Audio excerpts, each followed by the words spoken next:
बिस्मिल्लाहिर्रहमानिर्रहीम। अस्सलाम वालेकुम नाज़रीन, आप यूट्यूब चैनल देख रहे हैं। मैं इमरान खान हूँ और अफगानिस्तान की उस फोर्स ने पाकिस्तान के साथ लड़ाई की है जिस फोर्स को पाकिस्तान ने खुद तरबियत दी थी, पाकिस्तान ने खुद इनको तैयार किया था।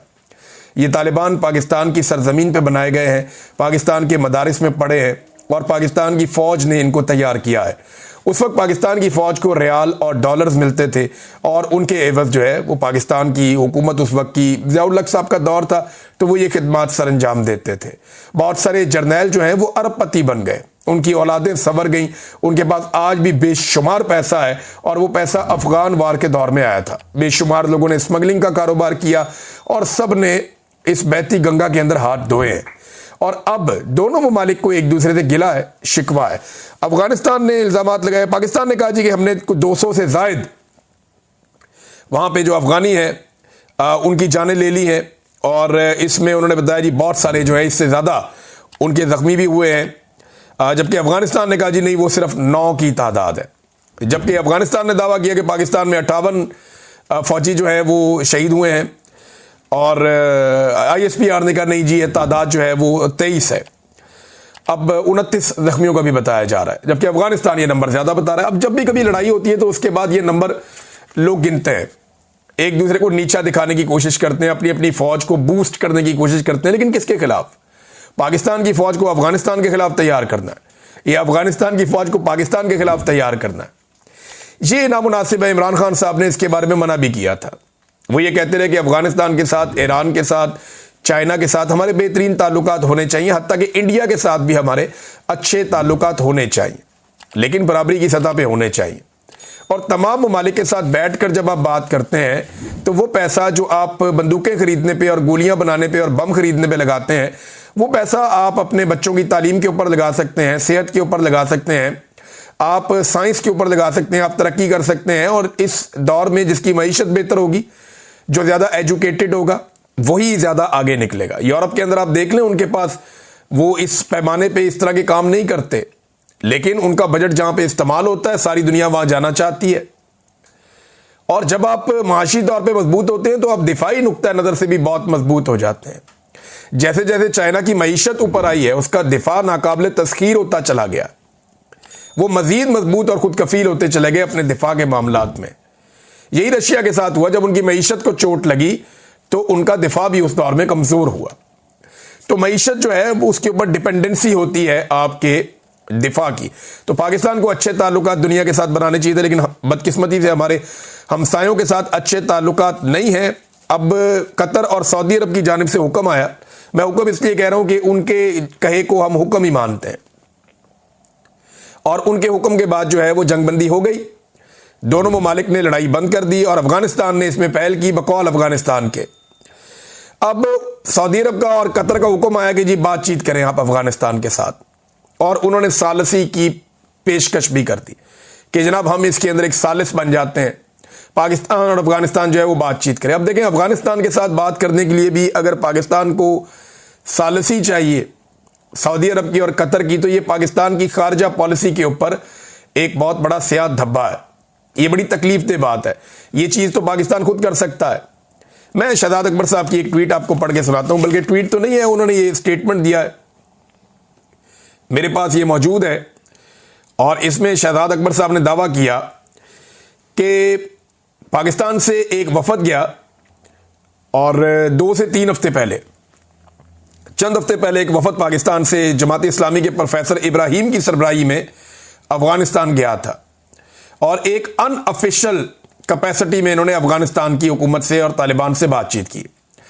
तालिबान रहनुमाओं ने 2 साल पुराना अपना मौक़िफ़ दोहरा दिया कि हम तहरीके तालिबान पाकिस्तान को होस्ट के इलाके में आबाद कर देते हैं, लेकिन आपकी फौज इंटरनेशनल एस्टेब्लिशमेंट के ज़ेरे असर फैसले करती है, अपने मुल्क के मफाद में नहीं करती। उन्होंने मगरिब में अपनी रेलिवेंस के लिए तालिबान के मामले पर यू टर्न लिया है। ये बिल्कुल वैसे ही है जैसे पहले ये कश्मीर में जहाद करवाते थे, फिर मगरबी एस्टेब्लिशमेंट के ज़ेरे असर यू टर्न ले लिया और फिर पाकिस्तान में ये TTP वगैरह वजूद में आ गई।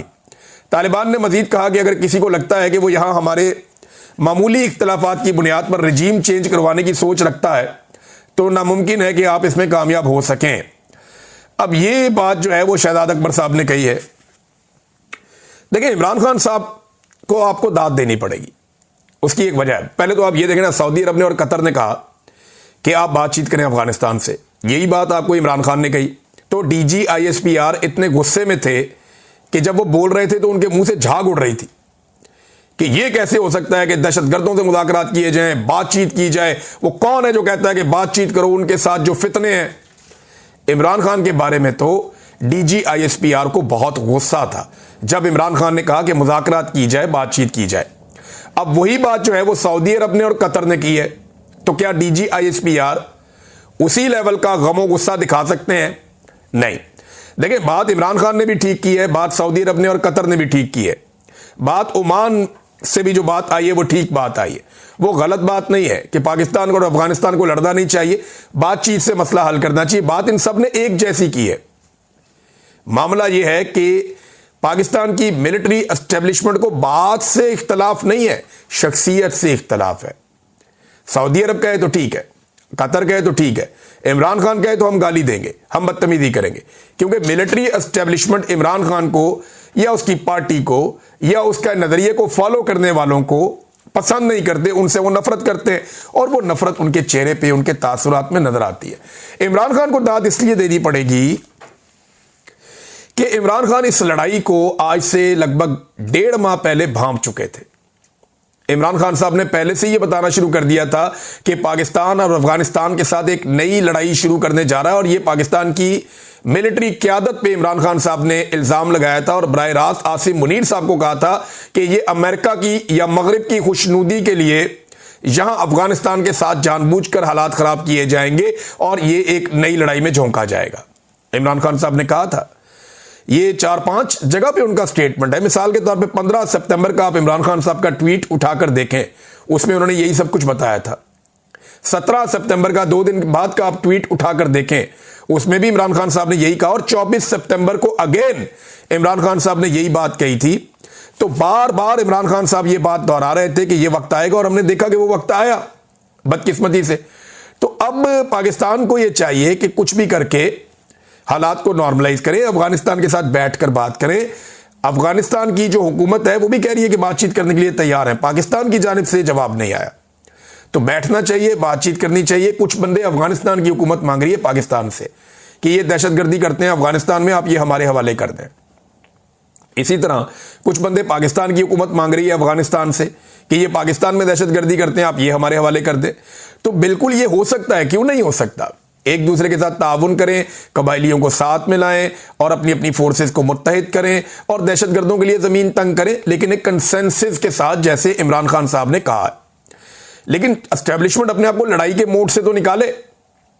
अब वहां पे एक वजीर आला का इंतखाब होना है खैबर पख्तूनख्वा में, उसको रोककर बैठे हुए बिला वजह। वो कहते हैं जी जब तक गवर्नर इस्तीफा मंजूर नहीं करेगा। वो पीपल्स पार्टी ने अपने वजीर आला को नामजद कर दिया, पीपल्स पार्टी ने अपने वजीर आला का नाम दे दिया कि ये हमारा उम्मीदवार है। गवर्नर कह रहे हैं जी अभी तक तो मुझे इस्तीफा ही नहीं मिला। अंदाजा कीजिए आप कि उसी पार्टी का गवर्नर कह रहा है जी मैं इस्तीफा मंजूर नहीं किया अभी तक, पहले कहता मिल गया, मैं देखूंगा, पीर को बताऊंगा। अगर भाई नहीं है तो पीपल्स पार्टी अपना उम्मीदवार क्यों नामजद कर रही है? पीपल्स पार्टी का मौक़िफ़ कोई और है, गवर्नर का मौक़िफ़ कोई और है, और एस्टेब्लिशमेंट के